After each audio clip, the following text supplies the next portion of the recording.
Halo semua, balik lagi dengan gua Milda. Kali ini gua akan menceritakan pengalaman mistis gua ketika mendaki ke Gunung Lawu di akhir Oktober tahun 2020 ini. Jadi planning gua ke Lawu itu rencana 3 hari 2 malam. Kan ada tanggal merah tuh ya, Maulid Nabi di akhir Oktober. Nah, jadi sekitar itulah. Rabu malam gue berangkat sama teman-teman, ada sepupu gue juga. Kita berangkat dari Tangerang itu jam 11 malam. Satu mobil 7 orang, dan semuanya itu ikut naik juga. Di perjalanan menuju tol Karawang waktu itu, pas gue mau tidur, belum apa-apa gue udah ditampakin sama sosok yang tinggi banget, 2 meter lebih ada. Dia nyebrang dari jalan tol dengan pakaian yang panjang, putih, lusuh, nyebrang set gitu. halus banget nyebrangnya. Dan dia kaget, dia nengok ke gua. Saat itu gua langsung tutup mata, baca-baca. Jadi tuh dia kaget, gua juga kaget. Tapi ya udah begitu ya, mau gimana, nggak mungkin dong gue cerita-cerita ke teman-teman udah lihat hal seperti itu. Jadi ya udah, gue telan sendiri aja, gue simpan sendiri sampai akhirnya tiba di base camp Gunung Lawu itu sekitar jam 10 pagi. Di situ teman-teman gue istirahat dulu, istirahat sampai jam 12 siang lah ya, makan, packing ulang, dan akhirnya kami tuh naik sekitar jam 1 siang. Naik jam 1 siang dengan debriefing sama petugas yang jaga Simaksi. Mereka bilang jangan ada yang ngecamp di pos 4. Pertama karena tempatnya sempit, takutnya gak akan muat, dan hari itu udah hampir full kuota juga. Mereka juga briefing trek dari pos 3 sampai, trek dari pos 2 ke pos 3, dan trek dari 3 ke 4 serta 4 ke 5 itu lumayan curam. Jadi jangan kaget katanya. Berangkatlah kami bertujuh sekitar jam 1:30 siang setelah di briefing oleh petugas dari Simaksi. Persyaratannya bayar tiket Simaksi 20.000 beserta identitas. Udah sih itu aja. Pas jalan, targetnya itu kita sebelum maghrib udah sampai di pos 3. Cuma banyak pendaki yang turun bilang kalau pos 3 itu udah rame, kayak pasar katanya. Dan kemungkinan kami gak akan dapat tempat juga. Akhirnya ngecamp lah kami di pos 2. Kebetulan sebelum maghrib udah sampai pos 2. Bermalam di pos 2 dengan 2 tenda. Malamnya itu gue pengen pipis sekitar jam 2 malam atau jam 2:30 mau subuh ya. Itu gue pipis di balik shelter. Di pos 2 itu ada shelter, di belakang shelter itu gue pipis, misi-misi, numpang-numpang. Gak lama itu ada suara ketawa. Cuma ya gue diemin aja. Bagi gue masih wajar kalau ada suara ketawa di dalam gunung. Gak lama gue pipis, dan dengan buru-buru juga gue balik lagi ke tenda. Sampai akhirnya pagi tiba, jam 9 pagi kita mulai start lagi. Berarti itu udah hari Jumat. Jam 9 pagi kita mulai start lagi untuk naik. Sampailah kita di pos 3 itu sekitar jam 12 siang. Istirahat dulu, makan dulu, karena di situ ada warung juga. Nggak lama jam 1-nya lanjut lagi. Dan jam setengah 4 sore itu kita udah nyampe di pos 4. Cuma kami juga nggak mau kan yang namanya berlama-lama di pos 4, karena yang kalian tahu pos 4 di Gunung Lawu itu lumayan cukup banyak cerita kalau malam. Jam setengah 4 sore kami lanjut jalan lagi dari pos 4 menuju pos 5. Ingat, trek pos 4 ke pos 5 itu lumayan curam. Jadi kami agak kewalahan mendaki gunung sore itu. Dan sebelum sampai di pos 5, kami ketemu trek malam. Dari pos 4 ke pos 5 itu kurang lebih 3 jam. Tapi karena kami banyak istirahat, ya mau gak mau kami melalui trek malam. Akhirnya sebelum maghrib kami putuskan berhenti di pinggir jalur dan mulai mempersiapkan headlamp, juga briefing ulang karena ini sudah akan melalui trek malam gitu kan, bahwa nggak boleh ada yang kepisah dan juga harus rapat.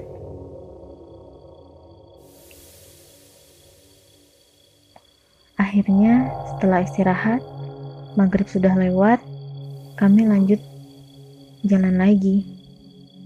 Di saat itu ada hal yang aneh yang gue rasain, dimana gue kira ada orang di belakang gue, which is itu suami gue juga kan ikut ya. Ternyata pas gue nengok, gak ada orang di belakang. Padahal itu jelas banget kedengeran ada suara langkah kaki dan suara tas yang keguncang-guncang sama langkah kakinya gitu. Tapi ini gak ada. Akhirnya di situ gue panggil, gue teriak nama suami gue, dan dia nyaut langsung saat itu juga. Gue diam di tempat sampai nunggu suami gue tuh muncul, karena kan kayak kepisah sama belokan gitu. Itu hal aneh yang gue alamin. Dan di trek malam itu juga suami gue ada cerita juga bahwa dia melihat wujud dari leher sampai bawah itu yang tingginya tinggi banget. Dia lihat di pinggir kiri jurang, karena kan sebelah kanan tuh yang pepohonan gitu, sebelah kiri jurang. Itu dia lihat tinggi banget. Dari dia lihat aja tuh dari leher sampai ke bawah jurang tuh masih belum kelihatan gitu kakinya. Baru lihat segitu dia udah nggak bisa berani natap lama-lama, dia langsung fokus lagi ke trek. Itu cerita dari suami gua ketika turun. Sampai akhirnya kami sampai di pos 5 itu sekitar jam 7 malam. Di situ gue udah mulai mual, badan gue udah mulai gak enak. Tapi gue segan untuk cerita ke anak-anak. Dan akhirnya anak-anak lanjut untuk terusin perjalanan malam itu ke pos yang namanya Gupakan Menjangan. Karena memang targetnya itu ya di situ. Pos terakhir lah ya, Gupakan Menjangan, yang mana itu juga merupakan salah satu batas vegetasi. Lanjut dari pos 5 ke pos Gupakan Menjangan jam 7 malam.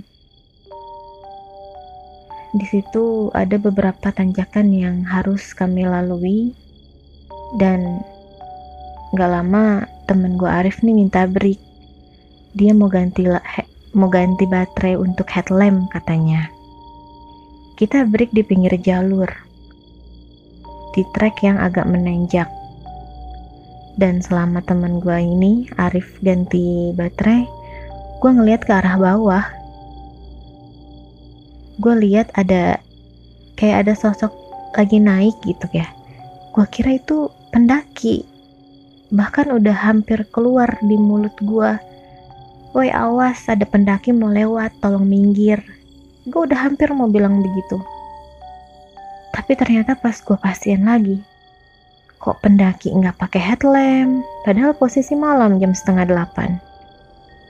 Tapi kok dia jalannya agak ngelayang. Nggak lama gue perhatiin, ternyata sosok itu ngebentuk apa ya, kayak bulatan putih yang bentuknya abstrak kayak gumpalan asap ya. Lama-lama gue perhatiin dia malah belok ke semak-semak. Itu gue kagetnya minta ampun. Kaki gue langsung gemeter, gue peluk saat itu juga. Gue baca-baca dan lagi-lagi gue gak berani bilang ke anak-anak apa yang gue lihat itu. Gue takut mereka ikut takut nantinya. Akhirnya kembali lagi gue telan hal-hal yang seperti itu dan sampailah di pos Gupakan Menjangan itu jam 8 malam. Ketika sampai, teman-teman gue ini langsung sigap buat ngediriin tenda dan gue izin permisi dulu ke mereka. Gue bilang gue pengen pipis, padahal di situ gue muntah-muntah. Tapi muntahnya gue itu bukan muntah yang muntahin makanan gitu, muntah air. Orang-orang bilang katanya kalau muntah kayak gitu ketempelan. Gue ditemenin suami gue malam itu. Gue cuma cerita ke suami gue. Ya udah, akhirnya baca-baca aja sampai udah mendingan dan lumayan agak lemas. Harusnya gue akan yang masak ya, karena cewek di situ tuh cuma ada 2, sepupu gue dan gue. Cuma karena malam kedua itu gue udah mulai lemas, jadi yang masak itu sepupu gue beserta teman-teman yang lain. Gue merhatiin mereka masak dari dalam tenda, karena kan tendanya tuh kayak hadap-hadapan gitu ya, gue requestnya. Nah, sekitar jam 10 malam, sepupu gue ini yang cewek, dia ngeliat ke arah pepohonan sebelah kiri. Dia ngeliat kayak ada sosok bayangan putih katanya. Tapi dipastiin lagi sama temen gue kalau itu tuh bukan seperti apa yang dia lihat atau apa yang dia maksud. Itu awan katanya. Terus ya udah, gue juga nggak mau yang mencari-cari. Gue cuma mendengar percakapan mereka dari dalam tenda. Nggak lama gue lanjut tidur. Lagi-lagi jam 2 malam gue kebelet pipis. Sampai akhirnya gue bangunin suami gue buat minta temenin pipis. Setelah selesai dari pipis itu, nggak tahu kenapa fokus pandangan mata gue tuh ke arah pohon-pohon yang sebelah kiri. Yang tadi sepupu gue cerita dia melihat sesuatu atau bayangan putih gitu. Dan ya Allah, gue bingung jelasinnya gimana. Yang akhirnya gue ngelihat ke pohon-pohon itu dan gue menangkap satu sosok tinggi, pakai baju jubah putih juga, tapi bentuk kepalanya itu segitiga dan mukanya kayak ikan pari.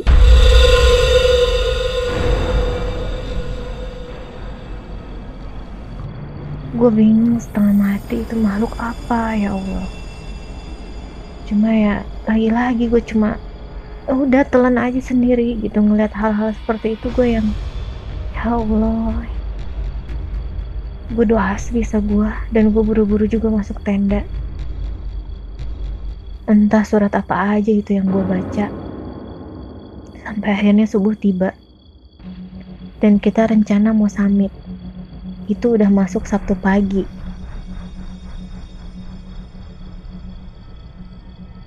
Posisi jam 5:30 kami masih di pos Gupakan Menjangan dan udah siap-siap mau summit ke puncak. Cuma untuk summit ke puncak itu katanya berangkat 2 jam karena masih harus melewati Argo Dalam. Enggak, masih harus melewati Pasar Bubrah atau Pasar Dieng, terus Argo Dalam, kemudian Argo Dumilah. Start jam 5:30. Biasa ada break-breaknya juga. Setelah Pasar Dieng dilewatin, di situ gue sempat minta break kan. Udah mulai ada pohon-pohon cantigi di sana yang ukuran tingginya itu sedada gitu. Di saat gue break, lagi-lagi entah kenapa pandangan gue itu fokus ke pohon cantigi yang tingginya sedada. Gue perhatiin lama di pohon itu. Pohonnya tuh posisi agak bawah karena kan gue juga break di posisi tanjakan gitu. Posisi pohonnya ada di bawah gue. Gue liatin lama. Gak lama ada muncul sosok pendaki cowok, rambutnya bergelombang, panjangnya seleher, tatapan matanya tuh yang apa ya, sendu gitu, pilu, kayak pengen nangis tapi ya gimana.